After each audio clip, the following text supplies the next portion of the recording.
வணக்கம் ஆனந்தி. சிவகங்கை மாவட்டம் தேவத்தை பகுதியைச் சேர்ந்த 36 படிக்கத்தக்க பெண் ஒருவர் ஆட்டோவில் சென்ற போது ஆட்டோ டிரைவர் பாலியல் துன்புறுத்தல் செய்ததாக கூறப்படுகிறது. இது குறித்து கடந்த 19ஆம் தேதி அந்த பாதிக்கப்பட்ட பெண் தனது கணவருடன் தேவகோட்டை நகர் காவல் நிலையத்தில் புகார் அளித்து சென்றுள்ளார்.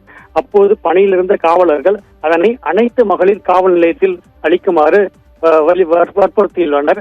இதைத் தொடர்ந்து அனைத்து மகளிர் காவல் நிலையத்தில் சென்ற போது அவர்கள் நகர் காவல் நிலையத்தில் செல்லுமாறு வலியுறுத்தியுள்ளனர். இவ்வாறு மாறி மாறி அலைக்கழிக்கப்பட்ட பெண் பின்னர் மதுரை மண்டல ஐஜி விஜேந்திர பிதாரியிடம் புகார் தெரிவித்துள்ளார். புகாரின் அடிப்படையில் ராமநாத சரக டிஐஜி மணிவண்ணன் உத்தரவின் பேரில் விசாரணை நடைபெற்றது. விசாரணையின் போது அலட்சியம் செய்தது உறுதியானதை தொடர்ந்து ஆட்டோ ஓட்டுநர் 40 வயதான மாதவன் தேவகோட்டை நகர் காவல் நிலையத்தில் வழக்கு பதிவு கைது செய்து அவரை சிறையில் அடைத்தனர்.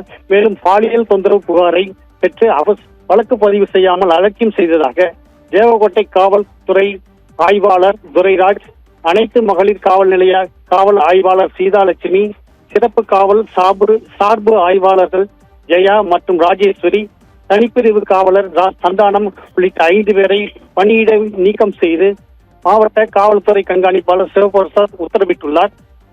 பாலியல் தொந்தரவு புகாரை பெறுவதில் அலட்சியம் காட்டிய காவல்துறையினருக்கு எதிராக எடுக்கப்பட்ட இந்த நடவடிக்கை சிவகங்கை மாவட்டத்தில் பெரும் பரபரப்பை ஏற்படுத்தியுள்ளது. ஆனந்தி.